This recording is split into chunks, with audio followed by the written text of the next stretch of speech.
Normal distribution चाहिए, जबकि अगर कंडीशन ऐसी भी दी जाती है कि सैंपल साइज अगर आप ज़्यादा ले रहे हो, है ना, तब तो नॉर्मल डिस्ट्रीब्यूशन दिखना चाहिए। तो मीन क्या होता है, म्यू हो जाता है ना। Mean is equal to mean of sample, mean is equal to mu, same रहना चाहिए, ठीक है। पॉपुलेशन मीन और सैंपल मीन दोनों सेम रहना चाहिए, ठीक है। स्टैंडर्ड डेविएशन को कैसे देखना है, सिग्मा अपॉन रूट एन, है ना। और सिग्मा क्या रहता है, पॉपुलेशन स्टैंडर्ड डेविएशन रहता है, ठीक है। और ये क्या रहता है, एक्स क्या रहता है, standard deviation, mean standard deviation, है ना। सैंपल मीन का जो सैंपल जो हम लेते हैं उसका स्टैंडर्ड डेविएशन रहता है, और सिग्मा क्या रहता है, पॉपुलेशन का स्टैंडर्ड डेविएशन रहता है, और एन क्या रहता है, सैंपल साइज रहता है, ठीक है। तो इसका मतलब होता है स्टैंडर्ड डेविएशन का यहाँ मतलब होता है स्टैंडर्ड एरर को भी बोलते हैं, स्टैंडर्ड एरर ऑफ मीन भी बोलते हैं, ठीक है। तो standard error of mean estimates the variability between samples whereas standard deviation measures variability within single sample, ठीक है। तो स्टैंडर्ड एरर या फिर स्टैंडर्ड डेविएशन ऑफ मीन, है ना, वो सैंपल के ही अंदर, है ना, वेरिएबिलिटी शो करता है, ठीक है। और स्टैंडर्ड डेविएशन जो पॉपुलेशन का स्टैंडर्ड डेविएशन करता है, वो जो भी जितने भी हमने सैंपल्स लिए हैं उनके बीच में, उन सैंपल्स के बीच में वेरिएबिलिटी शो करता है, ठीक है। फिर कॉन्फिडेंस इंटरवल के बारे से हम देखें तो अगर टुमारो टेम्परेचर की हम बात करी जाए कि कल बोला जा रहा है कि 42 डिग्री टेम्परेचर होगा, तो उसकी प्रोबेबिलिटी क्या है, तो उसकी प्रोबेबिलिटी 0। कॉन्फिडेंस इंटरवल या फिर प्रोबेबिलिटी हमेशा किसी रेंज के बीच में ही निकलती है ना। -50 डिग्री सेल्सियस से 100 डिग्री सेल्सियस के बीच में ही हम प्रोबेबिलिटी या फिर कॉन्फिडेंस इंटरवल देख सकते हैं, ठीक है। तो एक न्यूमेरिकल है जिसमें कॉन्फिडेंस इंटरवल के बारे से बात करी जा रही है। ये एक बैंक है जिसमें से 1 लाख कस्टमर है और उनको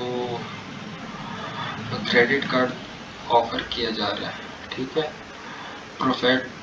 प्रॉफिट किस पे पर डिपेंड करता है कि एवरेज बैलेंस मेंटेन करना है कार्ड होल्डर को, ठीक है। जिसमें से सैंपल्स 140 कस्टमर्स ने एक्सेप्ट किया कार्ड को, तो ये होता है सैंपल, है ना। 140 क्या रहता है, सैंपल रहता है, ठीक है। Average balance maintained by this is 1990 and standard deviation is 2833। Assume the population standard deviation is 2500 from previous months, ठीक है। तो ये एवरेज कौन सा एवरेज दिया गया है, ये एवरेज है या फिर मीन वैल्यू x बार दिया हुआ है, और स्टैंडर्ड डेविएशन तो ये उन्हीं का स्टैंडर्ड डेविएशन है, ये x वाला स्टैंडर्ड डेविएशन है। पॉपुलेशन स्टैंडर्ड डेविएशन मतलब सिग्मा लिखा हुआ 2500, ठीक है। तो ये एवरेज बैलेंस के बारे से पूछ रहा है, ठीक है। तो हम देखते हैं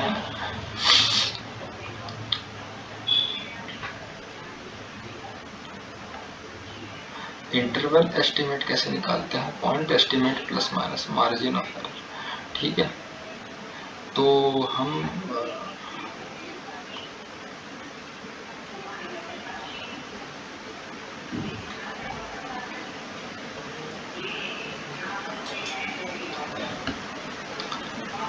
कॉन्फिडेंस इंटरवल पहले हम सेट करते हैं अप्रोच करने के लिए, प्रॉब्लम को अप्रोच करने के लिए कॉन्फिडेंस इंटरवल सेट करते हैं। इसके 95, 99, 90 जो भी आपको लगता है वो आप परसेंटेज एरर मतलब वो कॉन्फिडेंस लेवल आप सेट करो। पॉपुलेशन ये क्या रहता है, पॉइंट एस्टिमेट कैसे रहता है, एक्स बार को पॉइंट एस्टिमेट बोलते हैं। मार्जिन ऑफ एरर क्या रहता है, Z1 minus alpha sigma divided by root n, है ना। तो इसको अपन मार्जिन ऑफ एरर बोलते हैं, ठीक है। फिर Z वैल्यू कैसे कैलकुलेट की जाता है वो देखा जाता है ना। सैंपल्स मैंने बोला N 140, ठीक है। सिग्मा 2500, तो हमने बहुत अच्छे से चीजें एज्यूम करिए, ठीक है। एक्स बार, ठीक है, तो सिग्मा एक्स निकल गया हमारा जो एक्स बार था, स्टैंडर्ड डेविएशन ऑफ मीन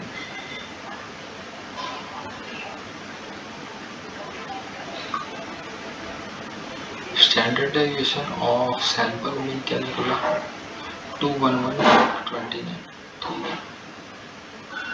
तो 95, एक मिनट थोड़ा सा देखिए,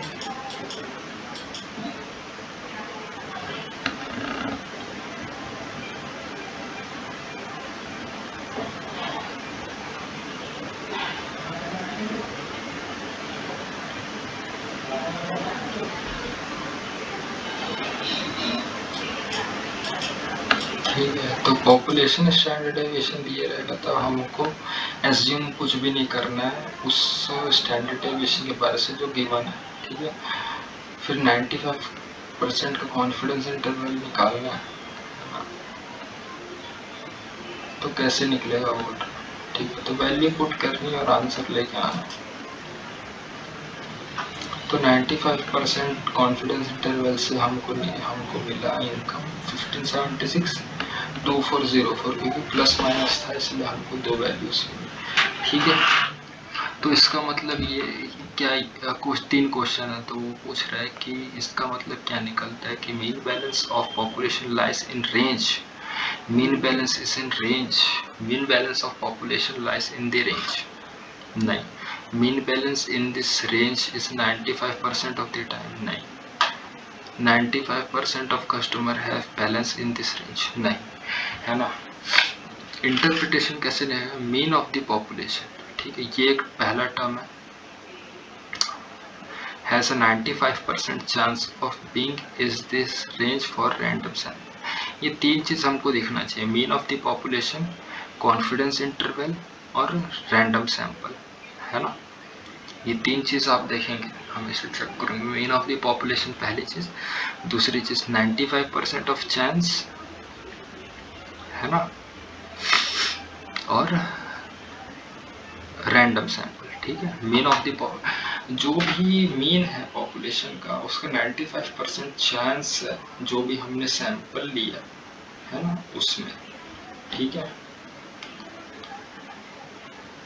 मीन 95% है, 5% नहीं भी हो सकते, ठीक है। तो ये 3 चीजें जरूरी रहती है।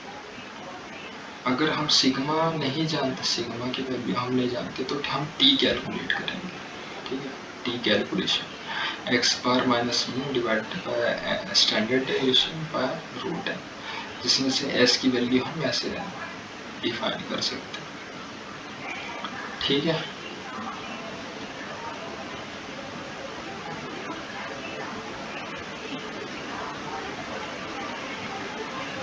अगर बैंक न्यू है ना, नया बैंक है, तो पॉपुलेशन स्टैंडर्ड डेविएशन तो होगा नहीं अपने पास, है ना, या फिर जो भी होगा उसको यूज नहीं कर सकते, ठीक है। तो ये पॉइंट एस्टिमेट एस यूज कर रहे हैं यहाँ पर,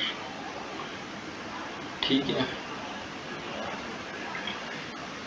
अगर पॉपुलेशन नॉर्मली डिस्ट्रीब्यूटेड है, t is random variable distributed according to the t distribution with n, degree of freedom क्या रहेगा n-1, है ना। तो जितने सैंपल्स रहेंगे उसमें से -1 कर देंगे तो वो डिग्री ऑफ फ्रीडम हमारा निकल जाएगा।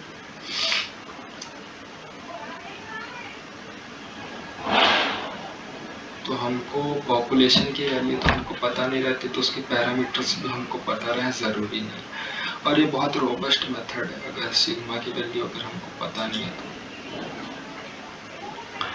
जैसे जैसे n इन्फिनिटी की तरफ जाता है तो n की वैल्यू हमारी मेन क्या होता है 0 से, और mu is equal to 0, sigma is equal to 1 होता जाता है, ठीक है।